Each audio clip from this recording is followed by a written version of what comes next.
সকালের আলো ফোটার আগেই প্রবল বৃষ্টিতে ভিজেছে রাজধানী ঢাকা। কোথাও টুপটাপ, কোথাও ঝুম একটানা বৃষ্টিতে দিনের শুরুটাই যেন বদলে গেছে।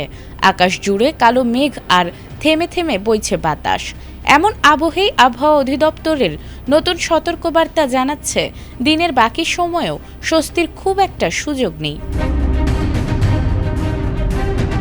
রাজধানী ঢাকা সহ দেশের ১৩ জেলার ওপর দিয়ে অস্থায়ীভাবে ঝোড়ো হাওয়ার সঙ্গে বজ্র বৃষ্টি হতে পারে বলে জানিয়েছে আবহাওয়া অধিদপ্তর।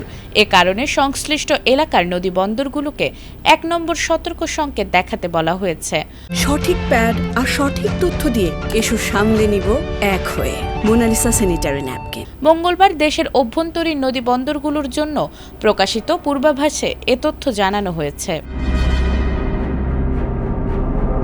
আবহাওয়া অধিদপ্তরের দেয়া পূর্বাভাস অনুযায়ী রংপুর, দিনাজপুর, বগুড়া, টাঙ্গাইল, ময়মনসিংহ, ঢাকা, খুলনা, বরিশাল, পটুয়াখালী, নোয়াখালী, চট্টগ্রাম, কক্সবাজার এবং সিলেট অঞ্চলের ওপর দিয়ে দক্ষিণ অথবা দক্ষিণ পূর্ব দিক থেকে ঘণ্টায় ৪৫ থেকে ৬০ কিলোমিটার বেগে দমকা কিংবা ঝোড়ো হাওয়া বয়ে যেতে পারে।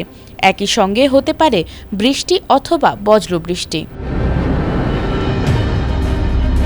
এ অবস্থায় এসব অঞ্চলের নদীবন্দরগুলোকে ১ নম্বর সতর্ক সংকেত দেখিয়ে চলাচলের সতর্ক থাকার নির্দেশনা দেয়া হয়েছে।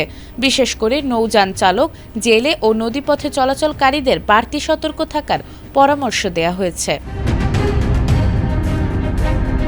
সকালের বৃষ্টিতে রাজধানীর অনেক সড়কে ধীরগতির যান চলাচল দেখা গেছে।